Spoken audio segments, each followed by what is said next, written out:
Welcome back, everybody, to Day 5 of our 12 days of Mortal Kombat Christmas.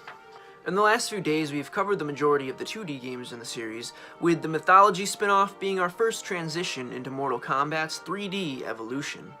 This was just the beginning, however, for in the game's credits and option screens both was a trailer for the upcoming Mortal Kombat 4. This was supposed to be a fully realized, fully fleshed, classic Mortal Kombat experience offered to us with new era graphics. Sure, they probably aren't as popular nowadays, we are spoiled after all with our flashy X-rays and fluid visuals, but back then this was groundbreaking for fans of the series.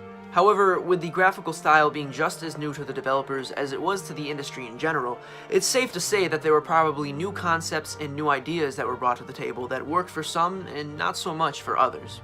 But let's not linger any longer and hop right into the review so that we can take a deeper look at Mortal Kombat 4 Gold Edition for the Sega Dreamcast. Now, Mortal Kombat Gold was released in 1999, and this was 2 years after the initial release of Mortal Kombat 4, the game it was built upon. The major differences that I noticed between the two games were that the Gold Edition comes with more characters, has a few more maps, and offered a selection system for the newly introduced weapons. Our story continues where Mortal Kombat 3 left off, after the fall of Shao Kahn.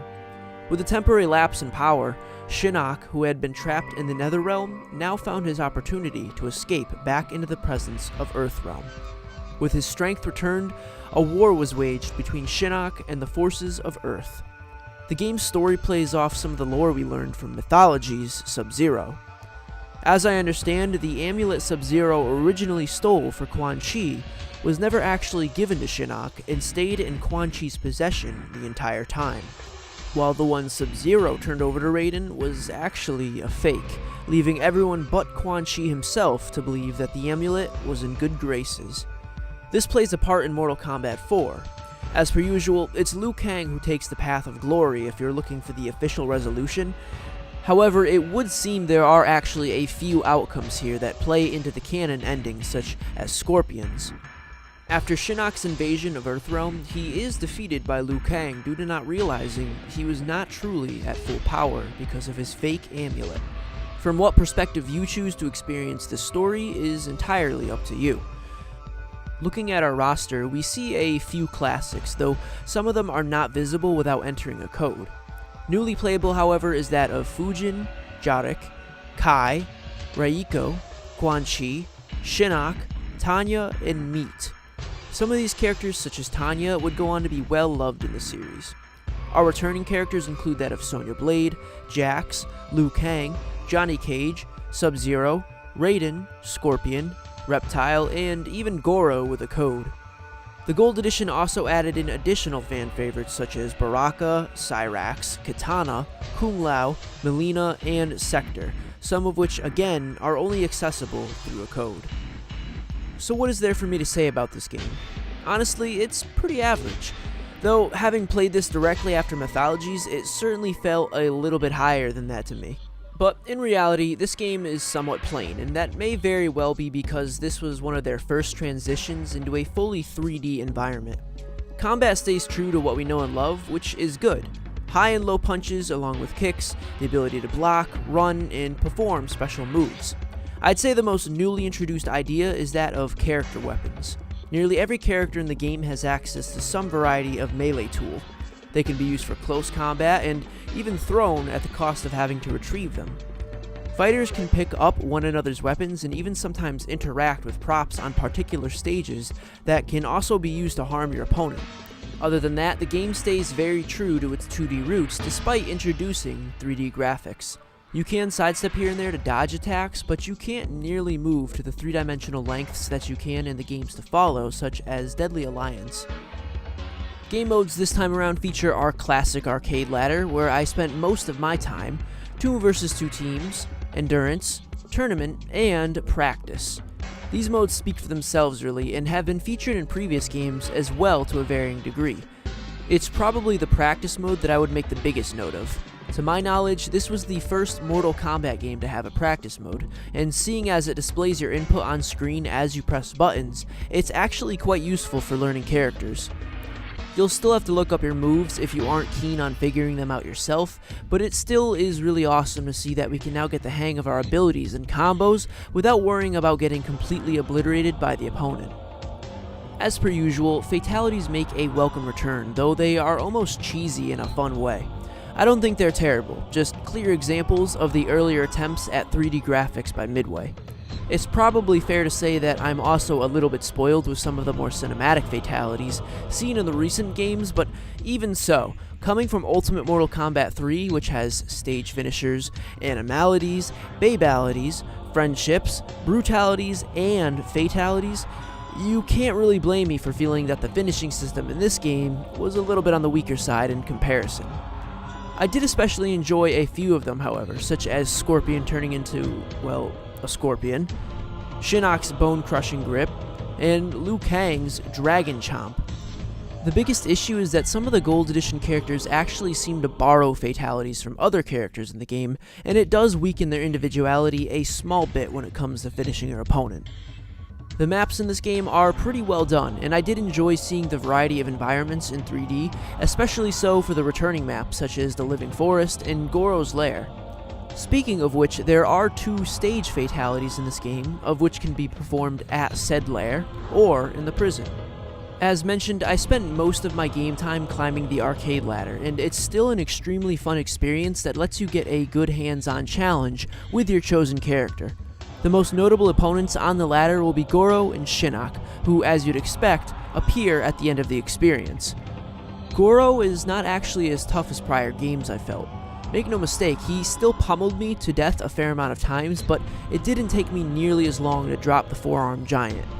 I'm not sure if Goro got slower this time around, and now that I think about it, I thought he was dead altogether after Mortal Kombat 1 and his run-in with Liu Kang, but as you come to learn with this series, not a lot of characters like staying dead.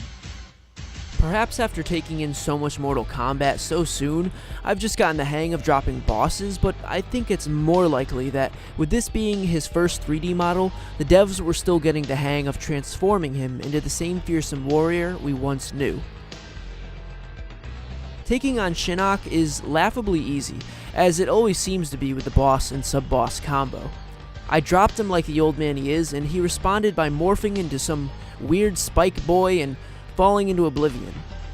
Easy, but I didn't mind that much because as per usual, you get a unique ending every time you finish the game with a character, and unique to Mortal Kombat 4 was the full FMV endings for everyone's arcade.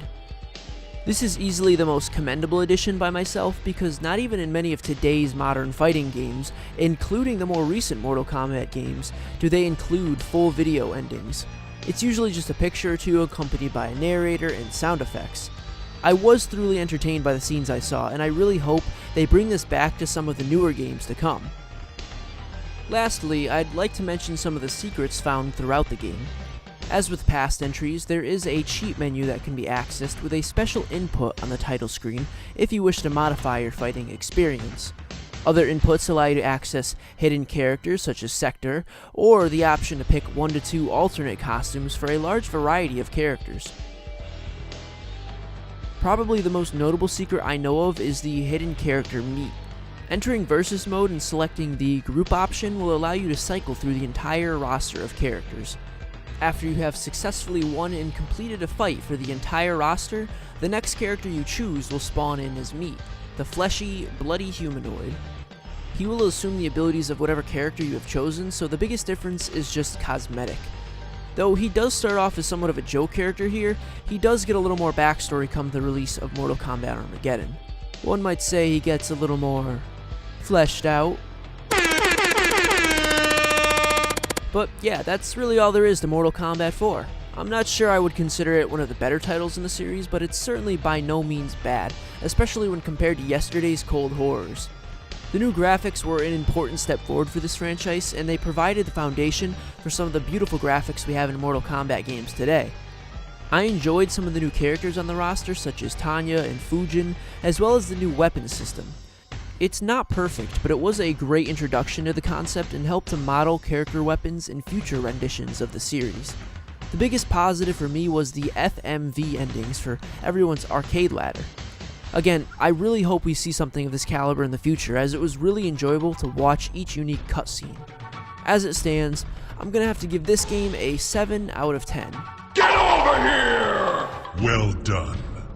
There are certainly more enjoyable games that you can play in the franchise, but if you are looking for a bit of nostalgia accompanied by some interesting FMV scenes, then I think you can find some pleasure from this game as I did.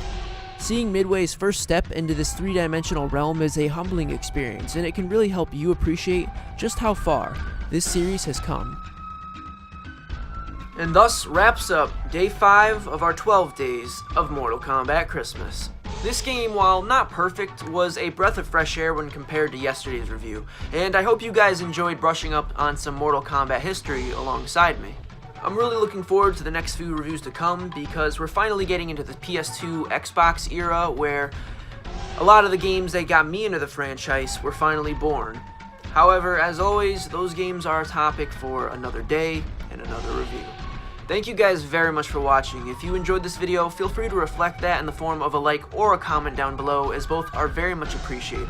If you'd like to see more content like this in the future, feel free to subscribe and turn on notifications so you can find out exactly when more videos like this go live.